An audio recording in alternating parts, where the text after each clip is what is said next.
In the autumn of 1843, during a routine drainage excavation, workers struck something that was not supposed to be there. Not rock, of indigenous settlement that surveyors had been trained to log and move past. 3 men to lift that left a perfect circular impression in the clay.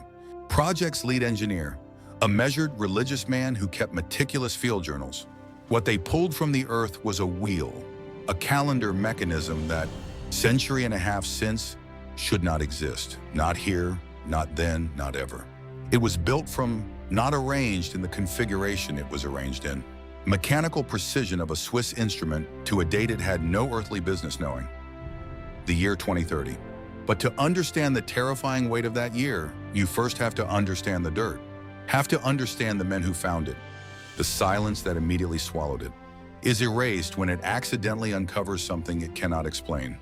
The drainage project was unremarkable by every measure.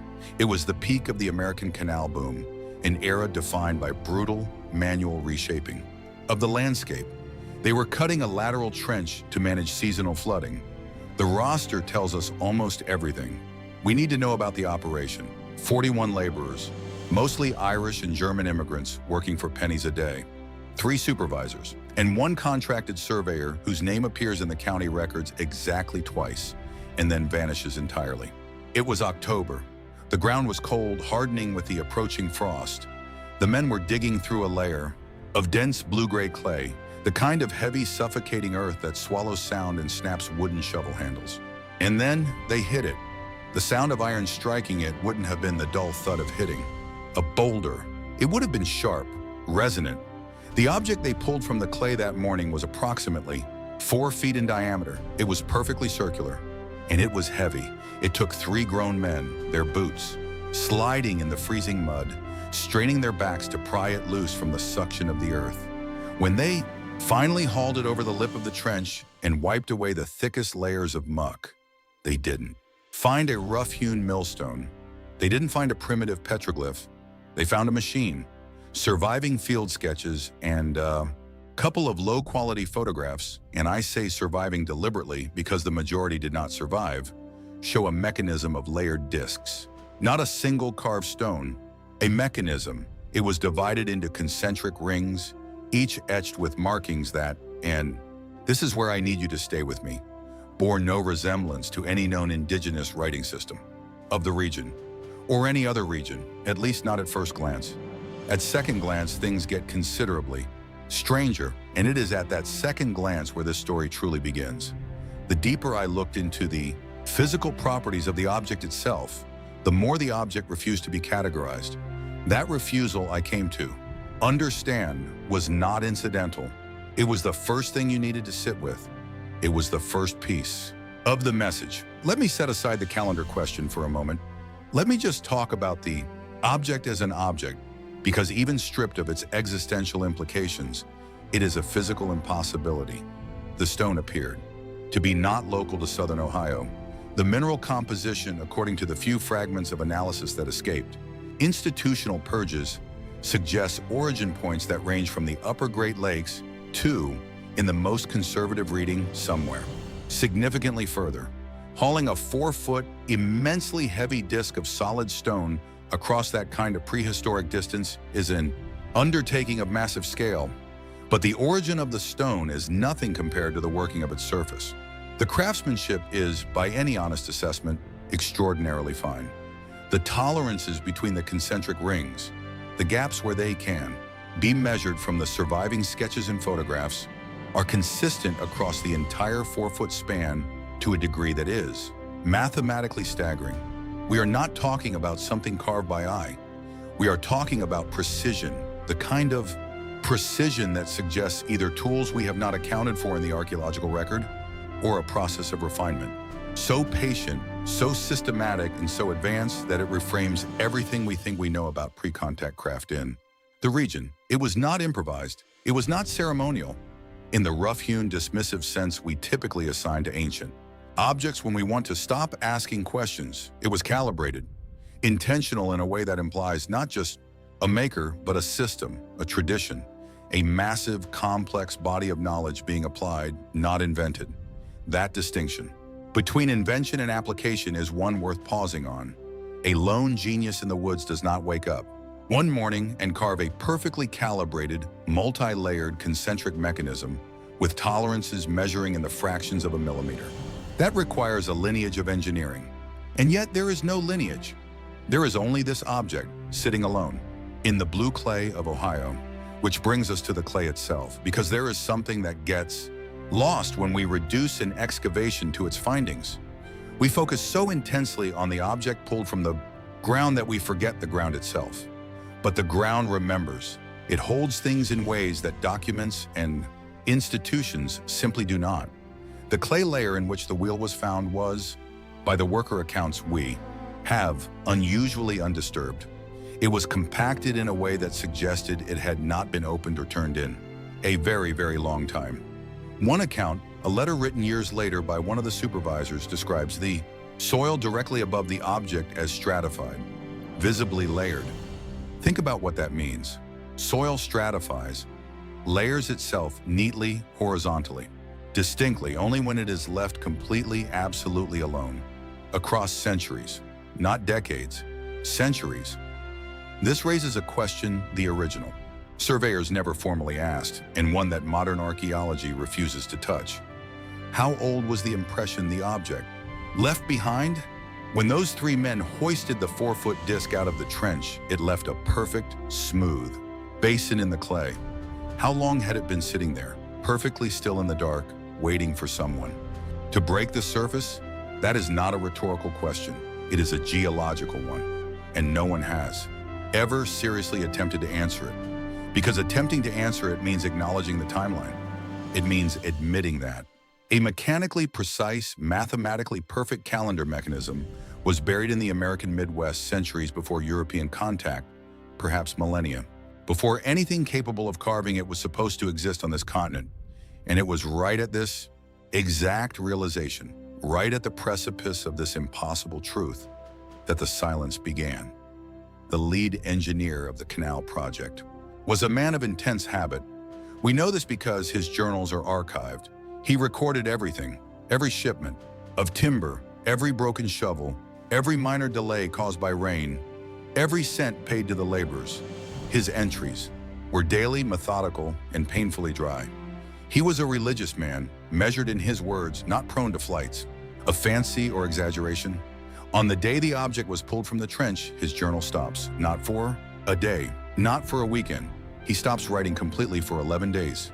In a ledger that documents the daily minutiae of a government-funded infrastructure project, there are 4 blank pages, exactly the span of the 11 days. Following the unearthing of the disc, when the journal finally resumes, it does so with a single, chillingly mundane entry. It contains not a single description of the object, not a single measurement, not a sketch, not a word of the excitement or confusion you would expect from a man who had just pulled something completely extraordinary out of the American earth. Instead, there is a note about the weather, a note about the condition of the canal bank, a note about a shipment of timber that had arrived late. The mundanity of it is itself a kind of evidence. The object is not mentioned again, not once in any surviving document connected to that project, not in the engineer's journal, not in the contractor's ledger, not in the county surveyor's quarterly report, which covers the months in question in painstaking detail, recording every drainage test, every soil sample, every delay, every single thing except for the massive 4-foot stone mechanism. The trail doesn't just go cold, it is completely surgically removed. But the pattern of that removal is what gives it away. It repeats with unsettling precision. In November of that year, a few weeks after the discovery, a county newspaper carries a brief notice. 2 sentences, it mentions an unusual geological formation discovered near the canal works by the digging crews. It is buried on a back page, brief and lacking detail, but it is there. A leak, a rumor that made it to print. The very next week's edition carries a correction. The formation, the correction reads, had been reassessed by competent authority and found to be of natural origin. Read those words again. Competent authority, no name attached to that authority, no credential, no university affiliation, no explanation of what conceivable natural process produces a 4-foot disc of worked stone divided into mathematically precise concentric rings. The correction answers absolutely nothing. It simply closes the door. It is the 19th century. Equivalent of nothing to see here, move along. The official explanation collapses here quietly, with almost no sound at all. And then the physical evidence begins to vanish.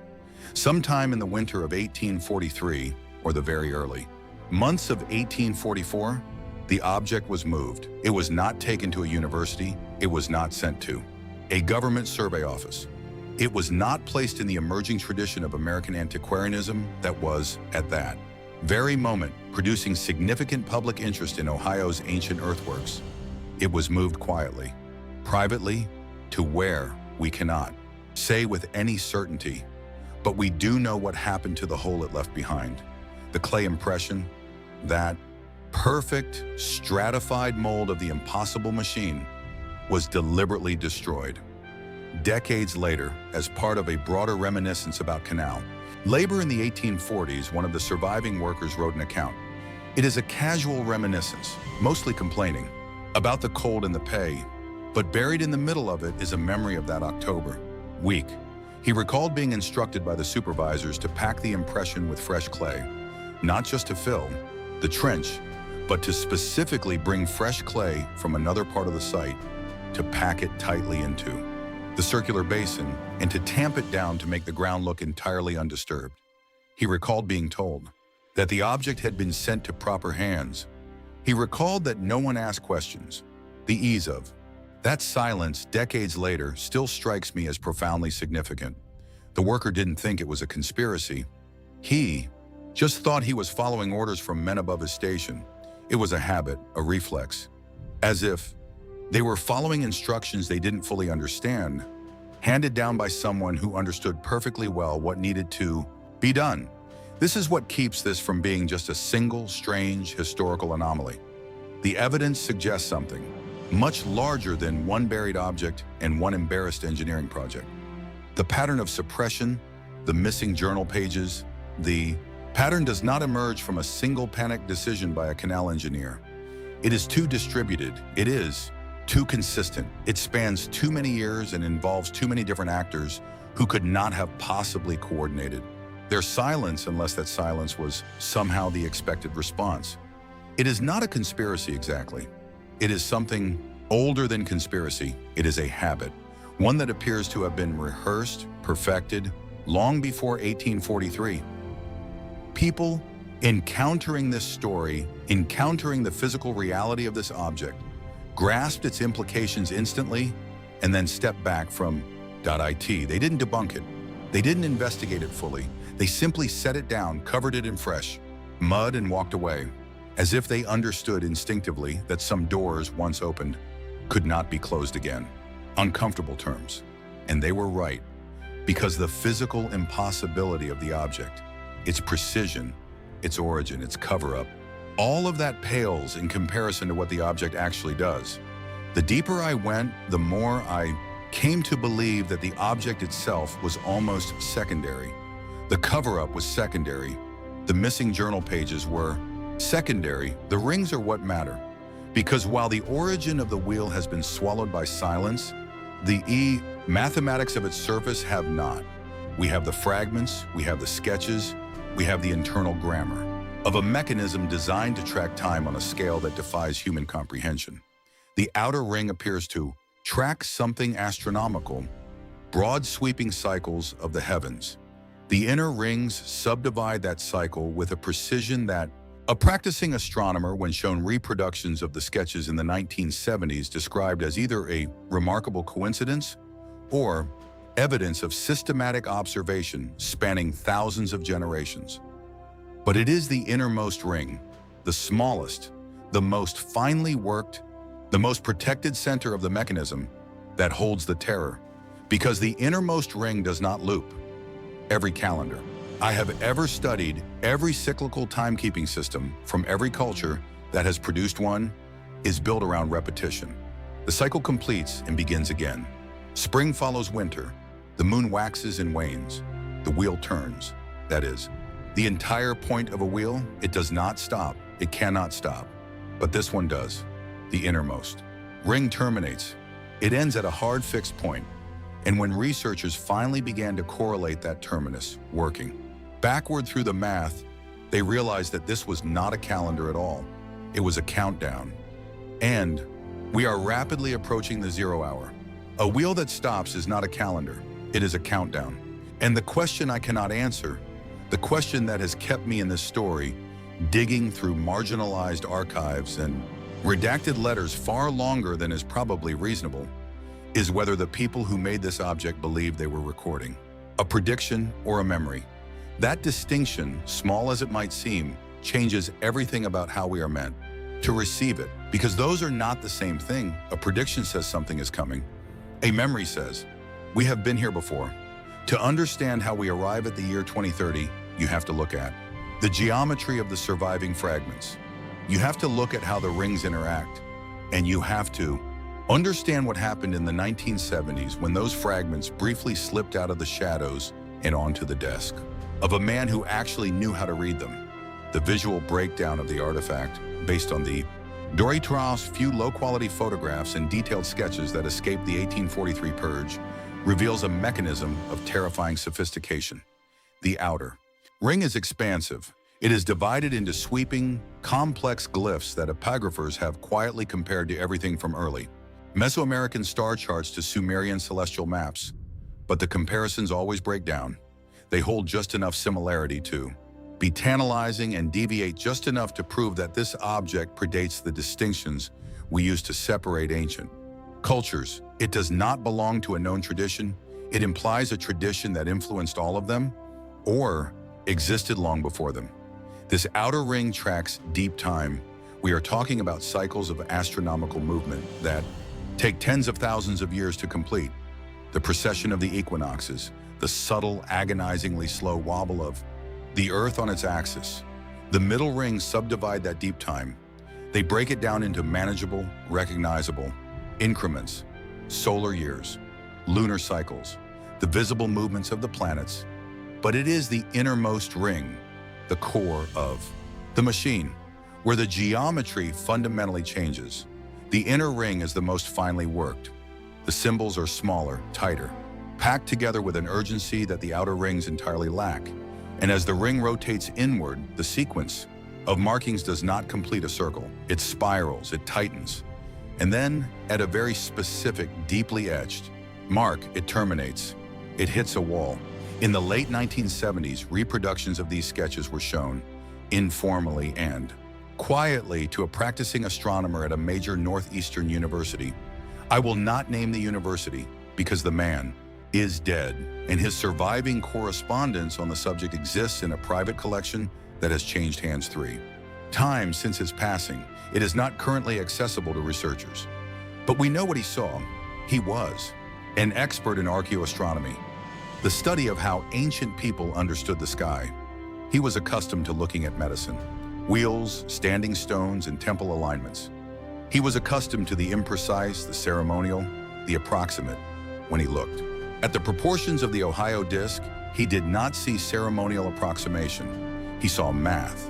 He noted that the ratios between the outer rings and the terminating inner ring corresponded perfectly to the ratio between deep geological time and our current Holocene epoch. He realized that the mechanism was not just tracking the stars. It was tracking the Earth's position relative to a very specific, repeating cosmic alignment. And he realized that the innermost ring was calculating the end of that alignment. He published nothing, not a single paper, not a single formal hypothesis. A man who had spent his entire career looking for evidence of advanced ancient astronomical knowledge was handed the holy grail of his field, and he went completely, entirely silent. But in his private letters written to a colleague in the UK, he worked out the math. And this is where the dread truly sets in. Because attempting to date the terminus point of an ancient calendar requires a starting point. You need to know when the clock was set. And to do that, the astronomer had to work backward from the stratigraphy of the dig site. He had to look at the clay. Remember the account from the canal worker, the one who described being ordered to fill the perfectly smooth, layered impression with fresh mud? That repacked clay was the scene of the crime, but the layered clay that surrounded it the undisturbed, deeply stratified earth that the mechanism had rested in provided the baseline, working backward from the known geological accumulation rates of southern Ohio River valleys and combining that with the specific celestial alignments carved into the outer rings of the stone. The astronomer attempted to anchor the calendar to our modern timeline. He used two independent mathematical models, one based on the lunar subdivisions in the middle ring, one based on the deep time precession markers on the outer edge. Both methods were designed to find the exact point in our modern calendar that corresponded to the hard dead stop on the innermost ring of the stone. He didn't arrive at a vague era. He didn't arrive at a general century. He arrived at a specific date, a fixed point. The calculations differed by a margin of only a few months, but neither calculation extended past the early years of the fourth decade of the 21st century. Specifically, neither calculation extended past the year 2030. The math stopped. The wheel stopped. I'm not going to tell you what that means. I'm not going to sit here and prophesize fire from the sky or shifting crusts or a sudden, violent reordering of the world. I am going to ask you what it means that we are not allowed to discuss it openly. I think that question deserves to be held carefully before we move any further. I think this is where the real terror lives, not the question of who made the object, not the question of how a 4-foot machine disc ended up in an Ohio drainage trench. The real terror is the silence, because the silence confirms that the math is right. Think back to the lead engineer of the canal project, the measured religious man who simply stopped writing for 11 days. 11 days of blank pages in a meticulous ledger. That wasn't shock. That was an intervention. That was the exact moment the historical habit of suppression locked into place. The 11-day gap wasn't just a pause. It was the time required for competent authority to arrive, assess the mechanism, realize exactly what it was counting down to, and erase it from the public record. This is the medium loop we have been circling this entire time. The suppression wasn't a one-off event. It was the activation of a protocol, and that protocol is still active today. In the course of this investigation, I submitted multiple Freedom of Information Act requests to federal archives, state historical societies, and the Army Corps of Engineers, who eventually absorbed the records of those early 19th century canal projects. I was looking for the photographs because we know they existed. They are referenced in the margins of academic correspondence. They are mentioned once in a regional antiquarian publication from the late 1800s described as depicting an artifact of uncertain provenance recovered from the canal works. You can even find the ghost of them in a few surviving degraded fragments, just enough to confirm that someone at some point thought the object was worth pointing a camera at. You can see the suggestion of a circular form in one heavily cropped image, the edge of concentric markings in another.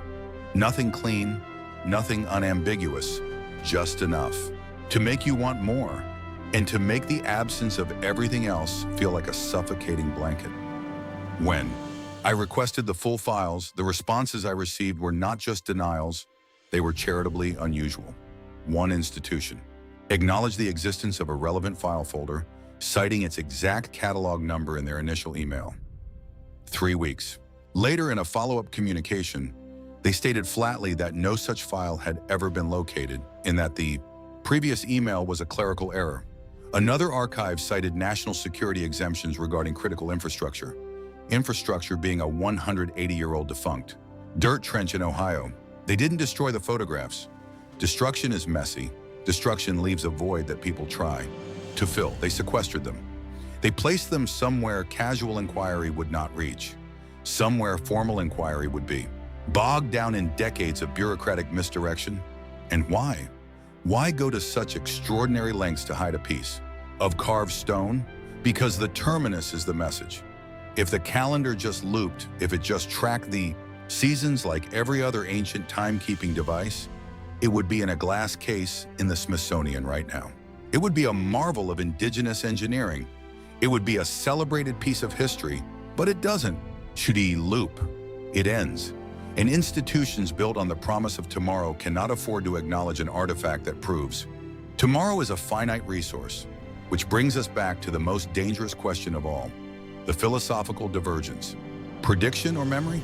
If the mechanism is a prediction, it implies that whoever built it possessed a theoretical framework, sophisticated enough to conceive of an absolute ending.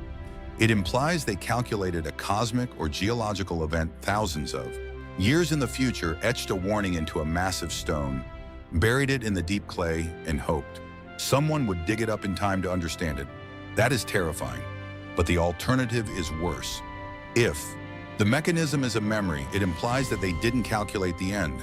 They survived it. It implies that the deep time outer rings of the calendar are tracking a cyclical reset, a violent repeating mechanism of the Earth, or the solar system that wipes the slate clean. It implies that the makers of the disk were the survivors of the last time the wheel stopped.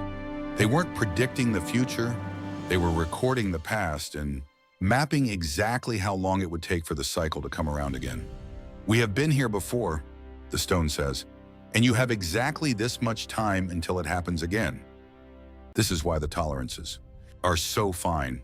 This is why the stone is machined, not rough-hewn.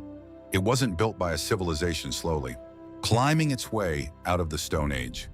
It was built by the remnants of a civilization that had already mastered mathematics, astronomy, and engineering, and was desperately trying to leave a black box behind in the dirt before the lights went out completely. And what does it mean that it ends specifically within a margin of a few years at the present moment? What does it mean that the object was found, documented partially, suppressed, thoroughly photographed accidentally, and then lost? And that at every stage of that process, the people involved seem to understand without being explicitly told that they should not pursue it further? Once you see the shape of this, you cannot unsee it. It is not one mystery. It is not a single eccentric discovery that slipped through the cracks of 19th century history. It is a pattern. The exact same response applied across 180 years by people who have absolutely nothing in common except their sudden, terrifying exposure to the truth of the wheel.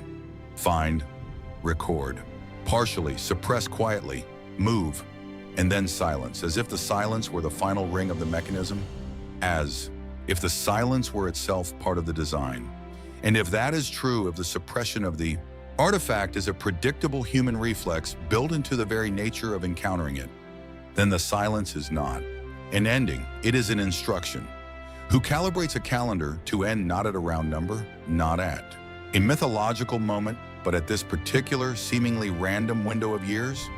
Our years, the years we are living through right now, watching the weather change, watching the geopolitical structure strain, watching the anxiety of the world hum at a frequency we can all feel but cannot quite name. What did they know that we are only beginning to suspect? The wheel stops in 2030. Not where does it stop, not when, not under which rock, or in which deep state archive, or in which billionaire's private collection it currently sits, waiting in the dark. Why? Why does it stop? A wheel that is built to stop is a message. And every message, no matter how old, no matter how deeply buried, is addressed to someone. When those Irish and German laborers broke the surface of the Ohio clay in the bitter cold of 1843, they thought they were just digging a trench. They thought they were just moving dirt, but they hit something that was not supposed to be there. Not rock, not root, not the scattered remnants of indigenous settlement that surveyors had been trained to log and move past. They hit a mirror, a reflection of an ending buried in the mud, waiting perfectly still for the people who needed to see it most. The engineers covered it up. The institutions hid it away. The authorities forced the silence. But the earth remembers. The math remains. The countdown did not stop just because we closed our eyes. The mechanism is still ticking down in the dark. In whatever vault it rests in today, the terminus is approaching. The final gap in the inner ring is closing. I am beginning to think it was never meant for the men in 1843. It was meant for us, and we are entirely out of time.